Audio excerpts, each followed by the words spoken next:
Greetings, my fellow Americans, and welcome to another episode of the Great Montana Conspiracy Podcast. Today we're going to be talking about immunity. Not immunity from infection or disease, as is probably rampant in discussions with the COVID virus, but government immunity. And I think it's really important, and I think you need to pay attention because this applies to so much about how overreaching and untouchable government can be if they choose to be. And that's the important aspect, if they choose to be. And that's why you need to listen. First, I've touched on government immunity before, how prosecutors and law enforcement face no consequences for lying. You lie to the cops, you get a charge, you can go to jail, you can get a fine, you can go face consequences, legal consequences. An officer can lie to you and tell you anything. They can tell you that somebody has said something against you, they can claim they have evidence they don't have, they can manipulate in whatever way they want to do so, and they face absolutely no consequences. There is no law that says that law enforcement faces a consequence, whether it's lying to law enforcement or lying to prosecutors or lying to government are a crime. There is no such law as law enforcement or government misinformation or mistruth to the public. Therefore, there's already an underlying aspect of immunity, and immunity from or lack of equal protection. And if you think about it, that's actually a violation of the 14th Amendment, because the 14th Amendment says equal application of law to everyone, not just people who are not in office, not just law enforcement, not just people who get elected to some position in government. It's supposed to apply to everybody. Law is supposed to be equal to everybody. So if a law enforcement officer or a prosecutor can lie, then why is that how not equal to the same citizenship that everyone else has? There is definitely an elitist separation there, and that is a huge issue, and I've touched on it in the past. When government officials are permitted to lie to advance their cause, elections are allowed to publish lies about each other. I mean, legally, it is legal for someone running for office to say, Jim Bob, over there who's my opponent, molested his daughter last year. He wasn't faced with charges, but he molested her. It doesn't have to be true. There's no requirement. Jim Bob can't even come back and all he can do is just do a smear campaign right back, because there's nothing in the law. In fact, they're protected and sheltered from it under the law. They're allowed to say whatever they want to say to get elected. And where does the honesty and integrity of any kind of government come from when the foundation of a run for office is based upon lies? But welcome to the United States of America. Anyway, as I said, the idea we're talking about today, though, is we're going to go into the subject of absolute and qualified immunity. Now, these sound like pretty simple terms. I mean, you're absolutely immune from prosecution. You're absolutely immune from any repercussions. Or under qualified circumstances you are. But they're a bit more complicated than that. I'm going to go try to get into some detail on it and explain. First of all, the theory behind government immunity actually has a sound basis, and I don't want to dismiss that. What I want to bring in here is that, you get to protect from frivolous lawsuits. So, hypothetically, if this kind of protection didn't exist for a prosecutor, he could file every single lawsuit or every single prosecution he filed against anyone, regardless. You have somebody on camera murdering his wife, turning to the camera and going, hey, that was fun, let's do it again. Go off and stab somebody else. Doesn't matter how guilty the person is. They can file a lawsuit and say, hey, you're smearing my name, it's a malicious prosecution, it's vexatious prosecution. So the idea for qualified immunity or for absolute immunity for prosecutors and judges who are issuing rulings that may not be well received by the person receiving them is to protect them from lawsuits from them just doing their jobs. And they do have legitimate jobs. Prosecutors do serve a purpose in prosecuting legitimate criminals. Let's use the example of the stabbing on video, Jim Bob stabbing somebody. Yeah, I keep bringing Jim Bob into it. Jim Bob's all over the place. But regardless, if Jim Bob's stabbing someone on camera, it's pretty darn obvious that he's guilty of this murder, then the prosecutor should be able to bring charges against him without fear that Jim Bob's going to turn around and slap him with a multi-million-dollar lawsuit. His office is defending against a lawsuit at the same time he's prosecuting Jim Bob. How is that at all fair? It's not. And so the pretense exists for that purpose. is to protect prosecutors, judges, executive officials, when in the course of doing their job in the best interest of public, to protect them from these kinds of frivolous, wasted lawsuits that are just designed to penalize them for bringing a lawsuit. Perfect example of this, and I'm not getting into politics, not trying to take a side, Republican or Democrat. We saw a lot of this with Trump when he was president. Whenever somebody had something against him, he'd file a lawsuit, file a lawsuit, file a lawsuit. It's that intimidation factor. You're going to bring up something that could potentially be criminal to me. I'm going to sue you. That's the idea, is what qualified and absolute immunity are supposed to protect against. It's to protect against that kind of retaliatory, litigious attitude. I'm just going to sue you if you say anything bad about me. If you do anything against me, I'm going to sue you. And with somebody like Trump, who has millions and billions of dollars to draw upon and lawyers on retainer, he can do that without a problem.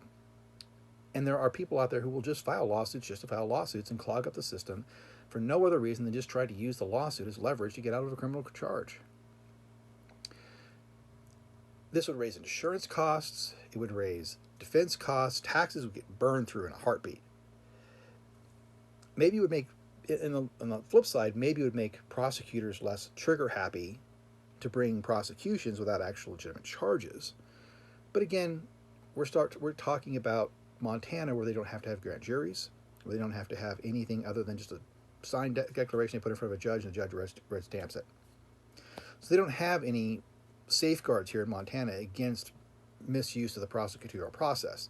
In a normal prosecution scenario, in a normal environment where a prosecutor has to take information to a grand jury of at least 12 ordinary people and have them reach a decision that is free of any influence of government or politics or anything else, just simply looks at the facts, determines whether there's a reasonable belief that a crime was committed by the person accused, then this all makes sense. But apply this in a system where there is no checks and balances of that nature. There is nothing stopping prosecutors from overstepping and just throwing charges around willy-nilly. There's nothing stopping judges from protecting each other and sheltering each other. When you have a corrupt government that doesn't have any checks and balances to begin with, qualified and absolute immunity become excuses.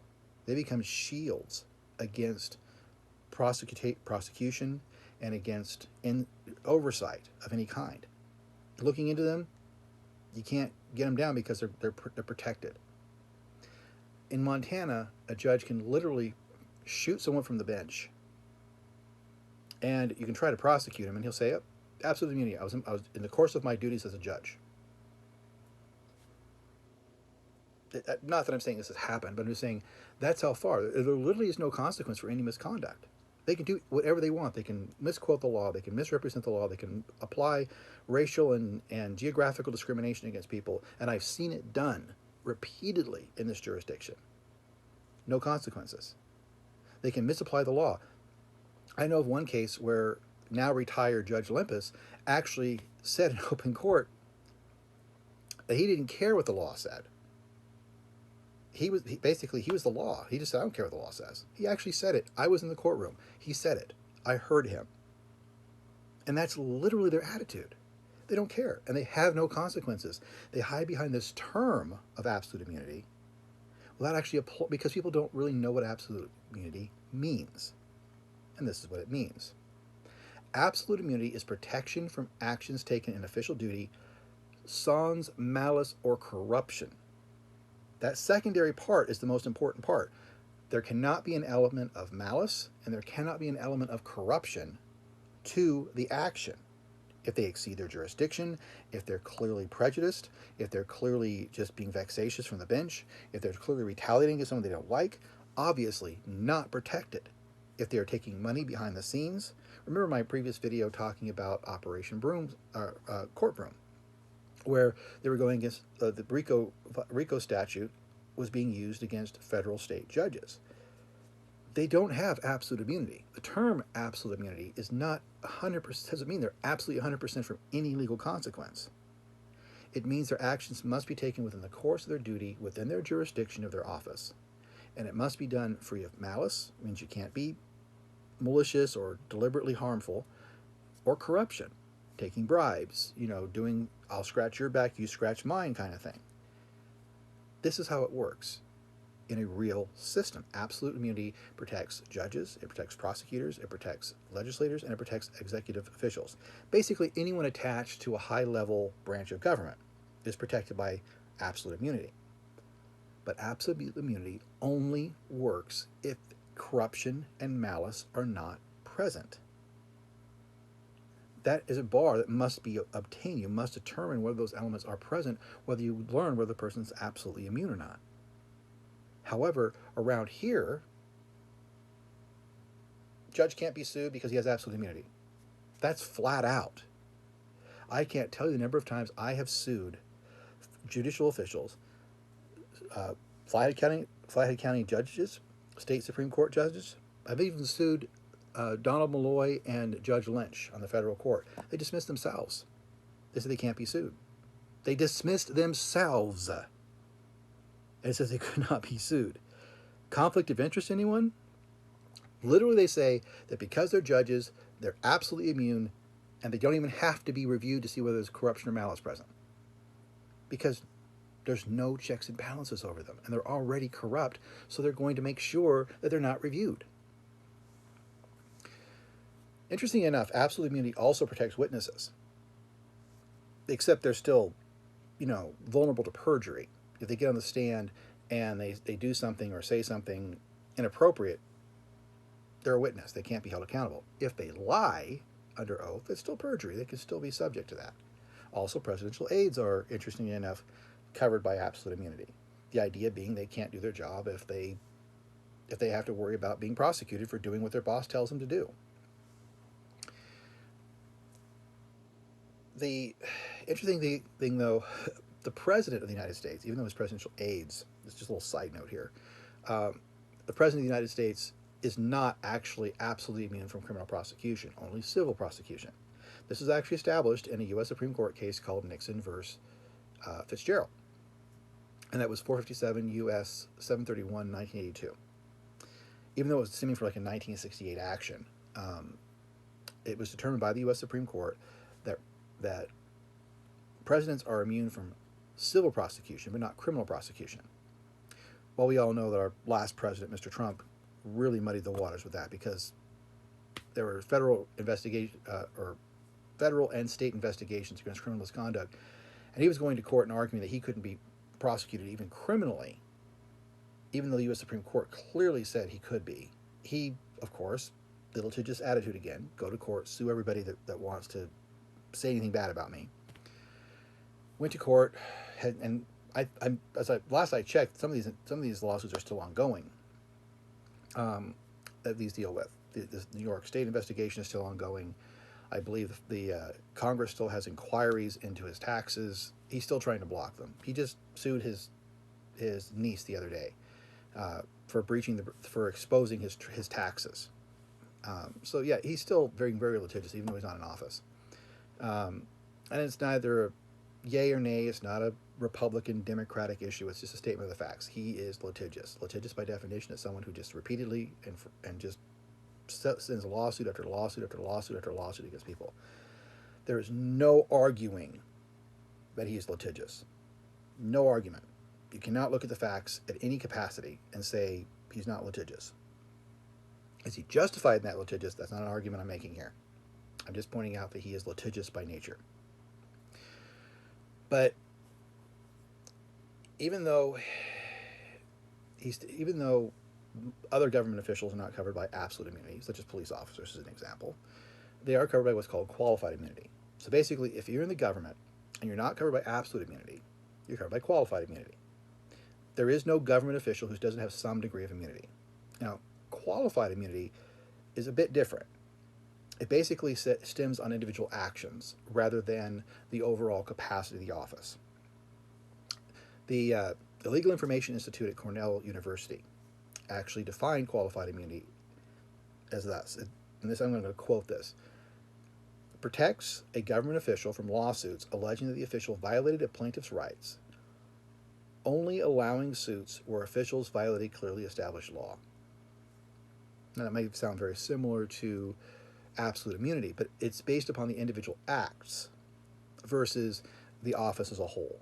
A police officer does not get to say, I'm a police officer, absent any malice or corruption, you can't sue me. No, it's the individual action that ends up whether it's qualified or not. Was the action qualified? Did they follow clearly established law? Did they follow clearly established protocols? Did they exercise proper jurisdiction? When the officer who held down Floyd a couple summers ago, killed him, started the Black Lives Movement, started all the racial uprisings across the United States, the question came down to, does he have qualified immunity? Was his action within normal capacity? Did it violate standards of law?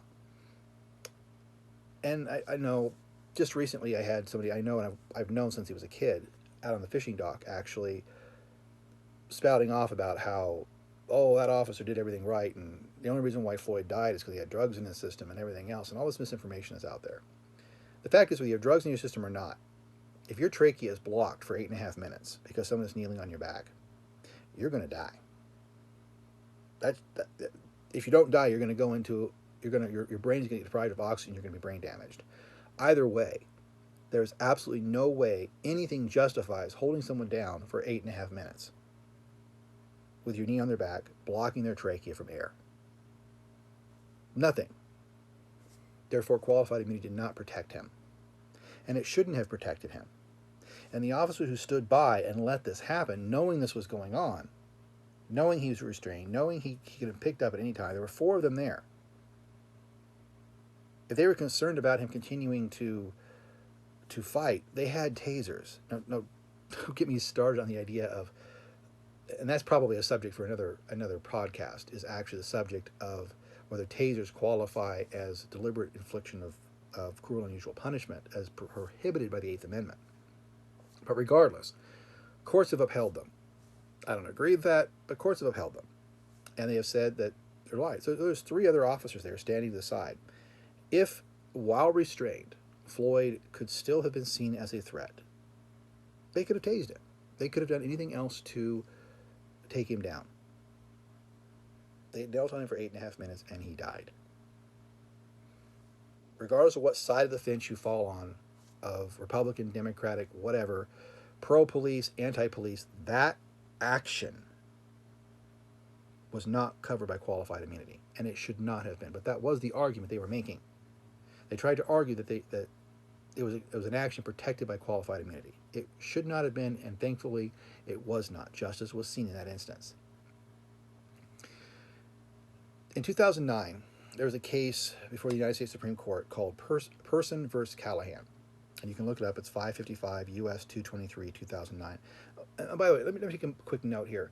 I keep citing cases, and probably should explain how those cases are broken down. 555 U.S. 223 actually refers to the 555th volume of the U.S. Reporter, page 223.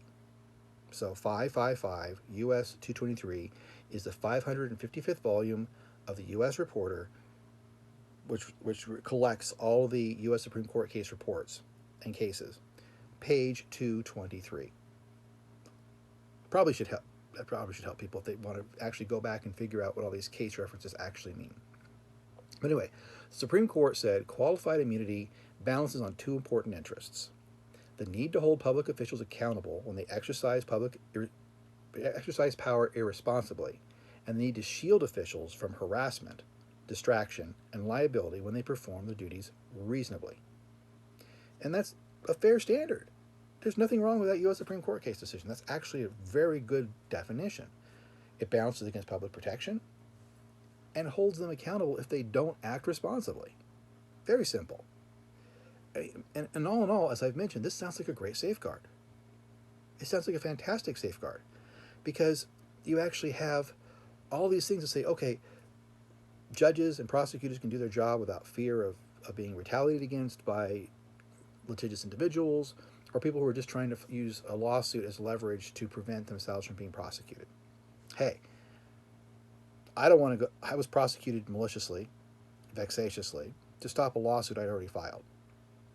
If I had the ability to, and interestingly enough, after I was convicted, the federal court came back and said, even though my case had been filed before I was prosecuted, that I couldn't use the civil case to overturn the criminal case, that I had to overturn my criminal case before I could reopen my civil case. Even though the civil case had been filed before a charge had ever been filed against me, by 3 months. I filed my lawsuit in November of 2003.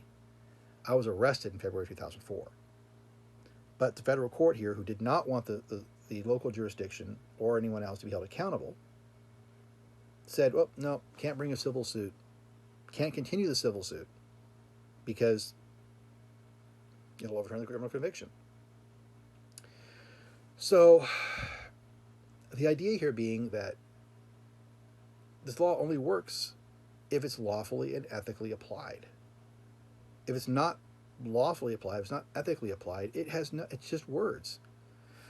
When a judge says, you can't sue me, I'm absolutely immune from lawsuit, that's not true. You can sue him if he exceeds his jurisdiction and if he acts corruptly or acts in a way that's malicious. If he comes out and says, I don't like you, and you've been a problem to my family as long as I can remember, and therefore I'm going to send you to prison for 100 years, even if the statute says 20 years. That's malicious. Should the judge be protected against that? No. Should a prosecutor be protected for doing something like that? No. Should anybody acting outside the jurisdiction of the law be protected? No. Then you have an entire branch of government acting above the law. In this case, every branch of government, because legislators, executive officials, and judges are all protected by absolute immunity. Every government official will be untouchable. But in Montana, that's the go-to. You can't sue me. You can't sue that judge. They're protected. You cannot sue a judge in Montana because of absolute immunity. They don't make any effort to review the case. They don't make any effort to review whether it's a claim of corruption or malice or anything. They just say, hey, they're judges. They can't be sued. You can't sue them. When it's not applied equal, and there's a Supreme Court case I cited before, and I probably should have made a note of this before I started this podcast. And I've referenced it before, though, so I can always come back and make note of it later again. But the U.S. Supreme Court said that when a law is created, and it seems fair on its face, but it's applied with an evil eye and an unequal hand, it's unconstitutional. And obviously in this instance, this is not being applied with a fair hand or a fair eye. It's an evil eye to use the term absolute immunity and say that the term means absolute, impenetrable, cannot under any circumstance ever be sued. Because that's not what it means. But when you're dealing with a populace that generally don't understand that, and a Supreme Court that will not come down and review the misconduct of Montana, what do you do? Remember, as I've mentioned previously in previous videos, lawyers are the only people who can hold offices within the judicial branch. The only people have to be attorneys. These are people who have no government oversight. None. Other than the fact that there's plenty of government oversight preventing people from actually infringing upon their right to practice law and upon their business and practices. But they're a self-regulated industry. They have no oversight. There's no government agency that you can report to except other lawyers. Lawyers protect you, just like the blue shield that officers hide behind. Lawyers hide behind their own shield.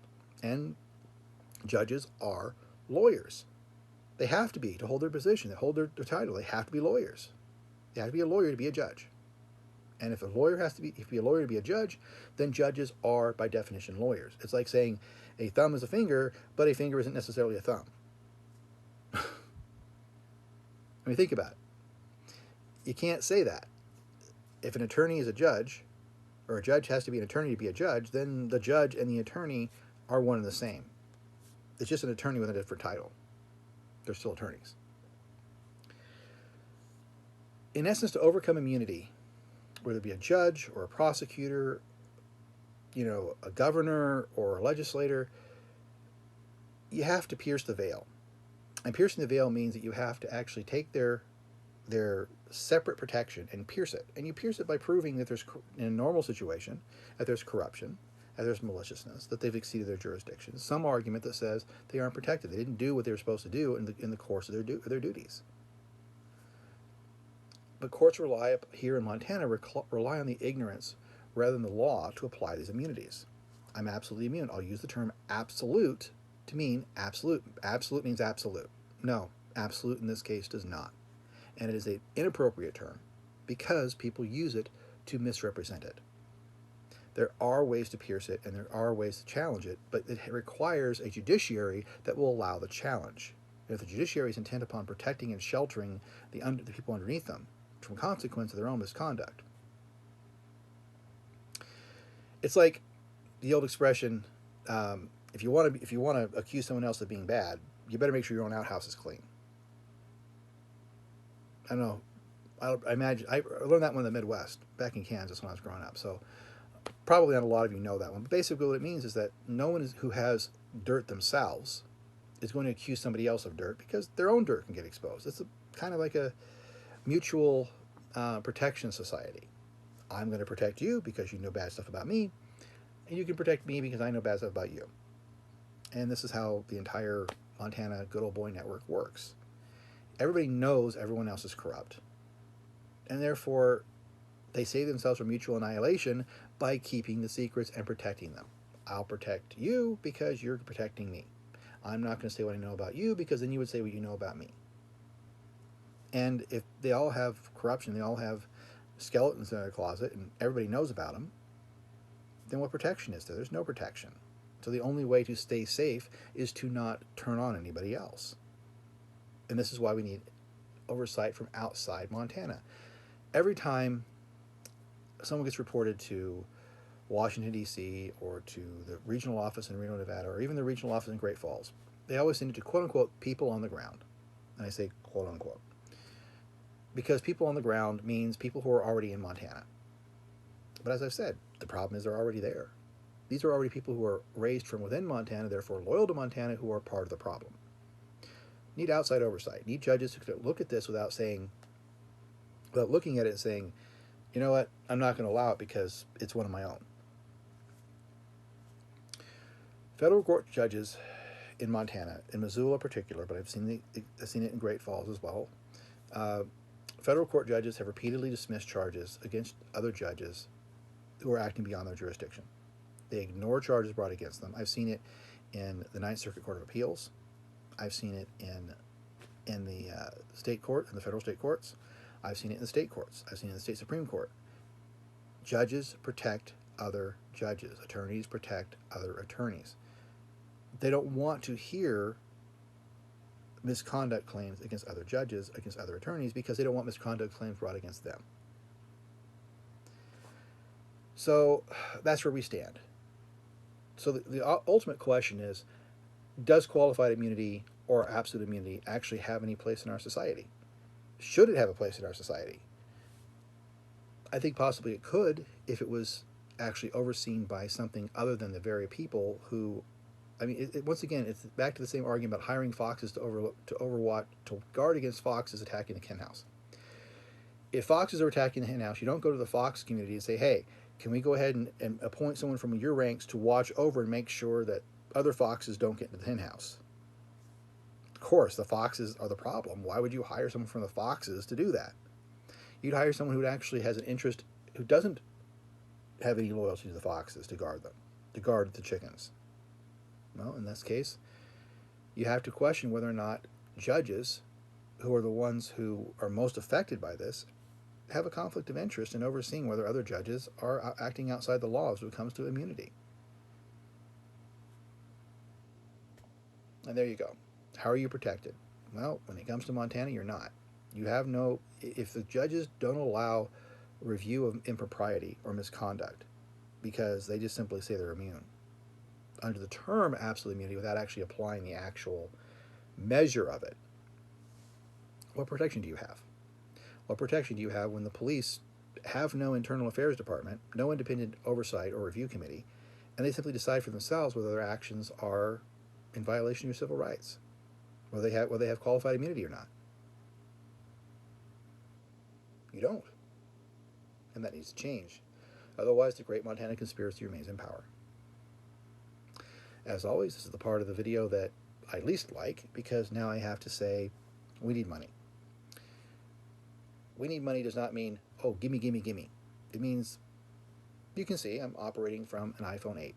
I'm operating from minimal capacity to edit the software, just basically getting my message out there. If you want to help me expand my message, get my message out to more, in a more compatible environment, be able to create a studio, get other people on here and interview them, have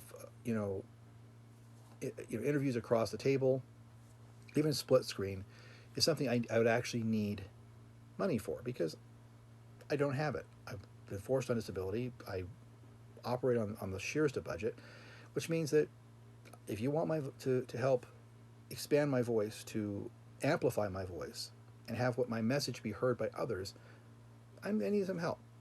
Now, you can either help through supporting my books. I have 24 published books, one of which is The U.S. Political Prisoner Since 2004, which is my biography. It talks about my own experiences and my fight to try to avoid being imprisoned as a political prisoner. It tells my story in that regard. Of course, all resources that are being diverted to support this podcast and any other broadcasts or messages I send out regarding the corruption in Montana. I also have 23 other books. And if you go to my website, ronglick.com, and you decide you want to buy another book but have the proceeds of that go to support this podcast, send me an email. I'll gladly do it. I don't receive a lot of money, as I've mentioned before. It goes back to the same issue, money. I don't have money to pay for advertising, so largely my circulation is word of mouth or people who stumble upon my work. So, but if you absolutely want to, get something in return for your investment, by all means, buy my books. Let me know you want the money to be diverted to this program. That's what I'll do. Absolutely. If you have any material donations, the address should be attached in the message to this video. If it's not, please visit monspiracy.podbean.com. That's where this podcast originates, and therefore you can get the information there. Or, more preferable solution, go to YouTube, subscribe to my channel, The Great Montana Conspiracy Podcast. Like my videos, spread the word. If 10 people you like this, tell 10 people, to tell 10 more people, to tell 10 more people. Expand it out. Get the viewership. Get the message out. The biggest thing you can do is spread information, because information that is not shared has no value. And this information is critically important to anybody who cares about their civil rights. So get the message out. As always, I always want your stories and information. Please send them to me. I will vet them and determine whether or not it's something I can use in my program. At the very least, I'm going to respond to you. If you are in custody or under supervision, my restrictions as a political prisoner prohibit me from talking to you directly. In that case, please contact my producer, Bill Russell. His information will also be in the contact or the paragraph attached to this video. If you have any other questions, or if you want to speak with me directly, of course my information is readily available, except you can contact me through my podcast, or you can send me an email. Obviously, my information will have how to contact me, because it's the same information as my PayPal. So contact me, speak to me, give me information, help me with material resources, help me by spreading the word. If you want my voice amplified, that's how you can help. And a lot of this you can do without even spending a dime. Just help me get my message out, because this information is important. And too many people don't know it. So as I wrap up, as I always say, please be safe, and if at all possible, please be free. Thank you.